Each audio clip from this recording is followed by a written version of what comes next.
did some things to some powerful people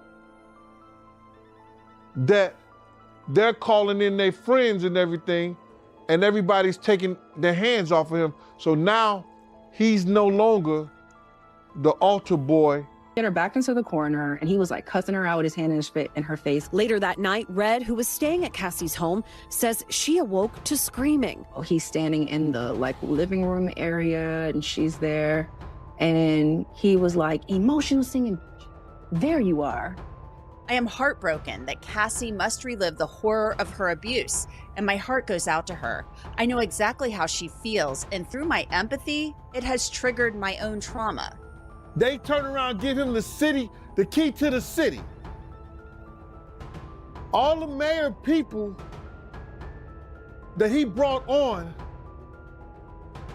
here in New York City are all resigning. There are darker elements involved in the Diddy lawsuit, focusing on two key aspects: evidence of Diddy's abusive history towards women and how his transformation into a troubling figure was supported by various powerful individuals, including politicians. It's clear that there's much more to Diddy's case than what the feds have disclosed so far. Let's start with the latest developments. Former FBI and CIA agent Tracy Walder noted that she expected it would take around 6 months for the indictment to be issued, as the authorities needed to be extremely thorough in their investigation. I had expected, and I'd said before that I thought we'd get an indictment within 6 to 9 months. People weren't happy with me because they thought that was just too long.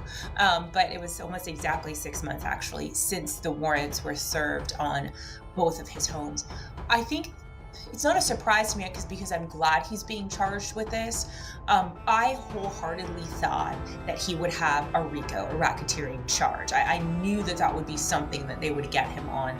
I was concerned that they wouldn't get him on human trafficking because sometimes that can be really difficult to prove. And I just always worry that those cases fall through the cracks and then justice isn't served for the victims. And so I was pleased to see that he was charged with that, so that hopefully he could be held accountable. Walder mentioned that Diddy could face charges related to the drugs he had in his possession. She indicated that there is a strong possibility the feds could trace the sources of those drugs and identify who supplied them to him. I think that that's a possibility, especially based on what we saw with Matthew Perry and the ketamine queen and the doctors and all the other, I think 5 individuals who were ultimately charged in that.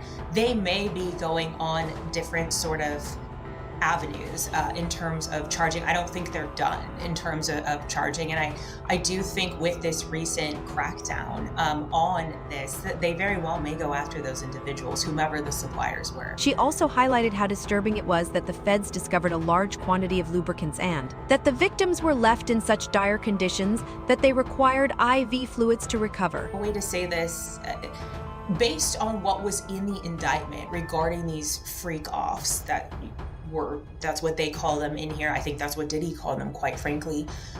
The severity at which they were, the length and duration at which they were, I'm actually not surprised that that's what was collected ultimately from his home. It's absolutely horrific. The fact that some of these victims needed IV rehydration afterwards, couldn't go out because they were so injured as a result of this. It's absolutely horrific. And now, based on what we've learned of the magnitude of those freak-offs, it's unfortunately not surprising. Retired FBI agent Colin Schmidt and former litigator Robin Nunn discussed Diddy's case, emphasizing the significant number of witnesses the FBI has gathered to build their prosecution. This was focused enough and had enough meat that I feel like it'll be very difficult, to sort of get out of these allegations. It seems like they've interviewed a number of witnesses. I think they said at least 50 victims and witnesses that have already been sort of interviewed and have agreed to cooperate in this, and I'm sure that there are many more, and they're even looking for more. So I think that they feel pretty strongly that they've put together a strong package,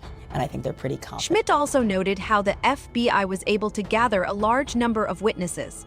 He explained that once they interview a few individuals, it becomes easier to reach out to others, as the people Diddy targeted often belong to the same circle. Well, 2 points here. Number one, he corroborated his behavior himself with that video that came out of him assaulting his girlfriend in the hotel, which was somewhat hard to watch as a father of a daughter and somebody who's been in law enforcement. Secondly, you talk to one person, and the most basic question you ask at the beginning, middle, or the end of the interview, is there anybody else? Oh yeah, I have this girlfriend that also suffered this type of behavior from him.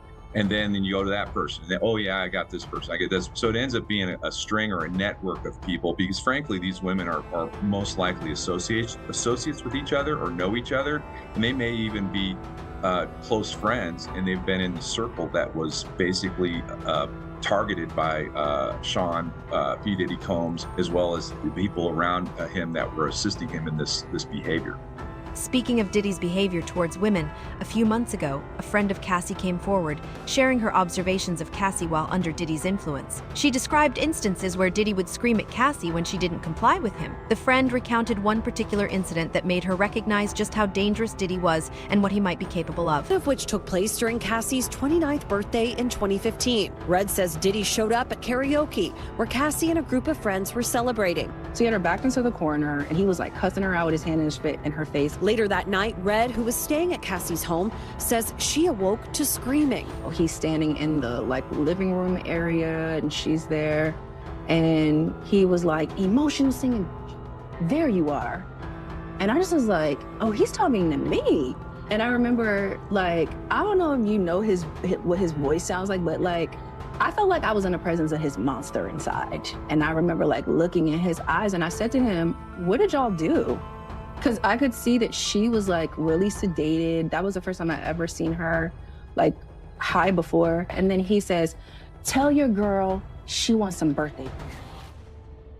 And we were like, well, I mean, he's saying this to me, and I'm like, well, she doesn't have to have sex with you if she doesn't want to. He was upset. Like, you know, I guess that she didn't want to do with him whatever he wanted. I don't know. I don't feel like I could advocate for myself in that moment. Like, I realized, like, oh, this guy is dangerous. Red says it was only a few months ago. An ex-makeup artist for Diddy and Cassie also shared an incident in which Cassie emerged from a room visibly beaten after a heated argument. They went into the bedroom and shut the door, and all I could hear is screaming and yelling, and whatever was going on in there, I don't know. But all I could think of was to grab Cassie's things and start packing it up and just getting her out to safety and bringing her to my house. So that's kind of like what transpired from that night. And once she came out of the room, she was badly, beaten. Another woman who has reportedly been abused by Diddy is his baby mama, Misa Hilton, the mother of Diddy's oldest son. Justin Combs, she stated that watching the 2016 video of Cassie brought back her own traumatic experiences. Combs' children on Instagram yesterday, including her son Justin, with this message: "I am heartbroken that Cassie must relive the horror of her abuse, and my heart goes out to her. I know exactly how she feels, and through my empathy, it has triggered my own trauma."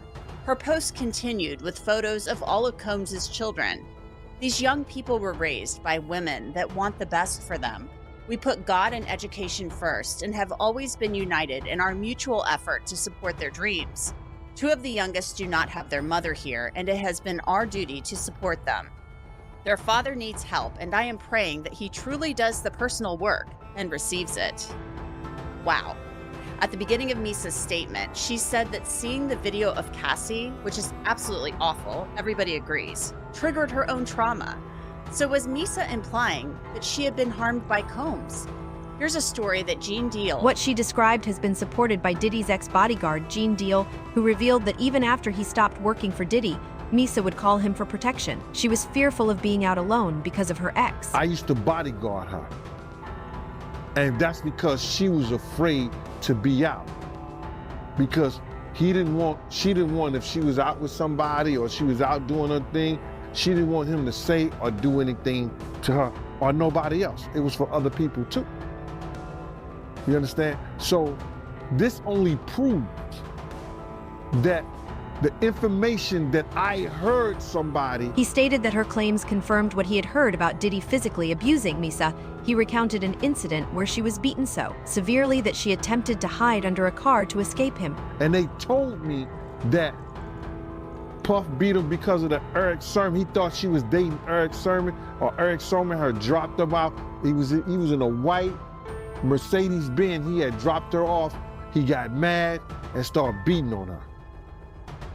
When he caught up with her.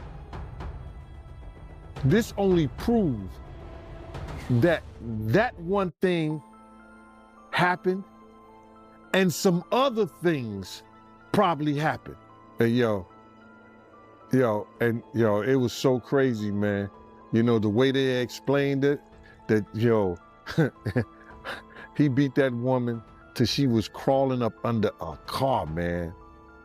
No matter how small she was crawling up under the car, man. You got to be real scared, man. That's crazy. I know it ain't funny, but it's crazy. He was beating her till she ran up under the car, man. Wow, man. So it got that bad, man? The way they was explaining to me, man. Deal also described how Diddy used to control Kim Porter. Even while he was with Jennifer Lopez, he noted that he could see him exerting similar control over Cassie, especially since he had influence and power when she was very young. He questioned why Diddy would treat Cassie any differently if he could do that to a woman he claimed to love and had multiple children with. Deal mentioned that while he never witnessed Diddy abuse anyone directly, it was evident that something had happened when a woman emerged with bruises and Diddy was ordered to buy her something as a form of compensation. I'd never seen him treat Miss Lopez like that. You understand? Even when he was going behind her back and still dealing with Kim, he didn't want Kim to deal with nobody, bruh. Like I said, I can't speak on Cassie or her statements like that, but I can reflect on the way he treated Kim. We would leave Jennifer's house. He would call a babysitter. If Kim was out on the town, we was going to every spot in New York City that the babysitter thought she was at. Do you hear me? Even when he wasn't dealing with her, he wanted complete control over her life, over what she did and how she did it. So that's not hard to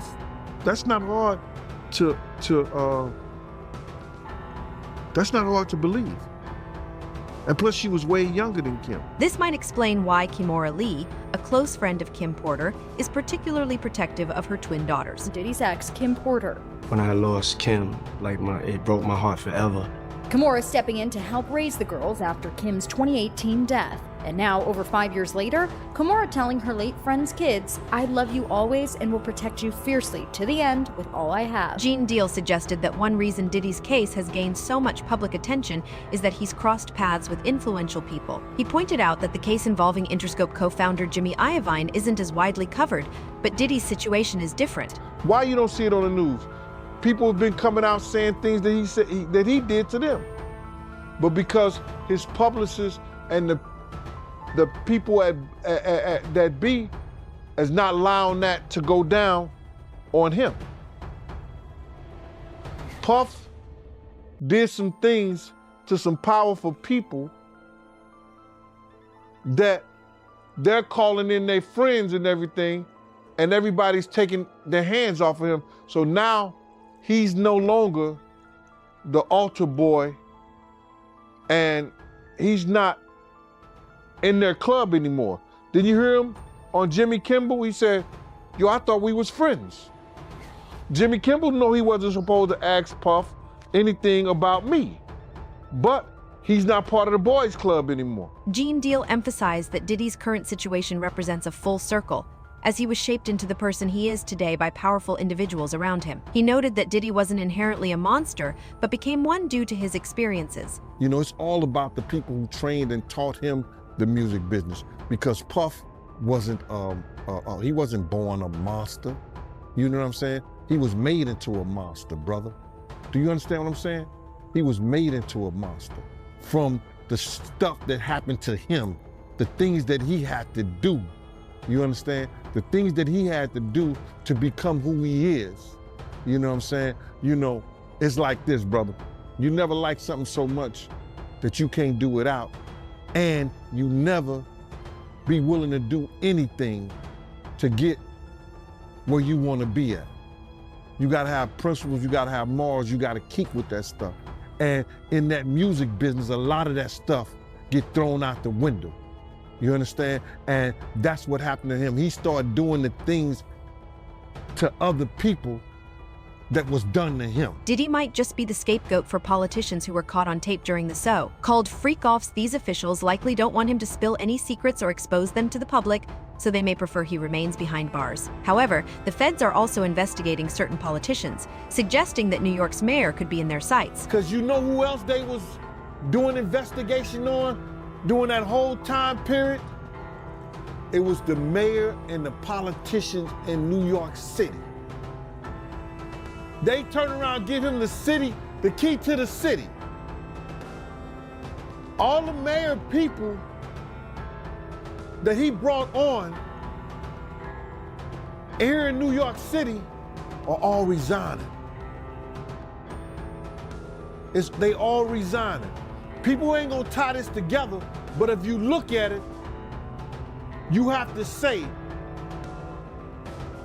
because of Mayor Adams and his relationship with Diddy, it brought on the Southern District of New York to start investigating Diddy on civil lawsuits that was put against him. Because the feds is going after all these politicians in New York City. Will we see the feds unveil more shocking details about the Diddy situation? How far will this all go? Let's wait and see. That's it for now. Don't forget to share your thoughts in the comments below.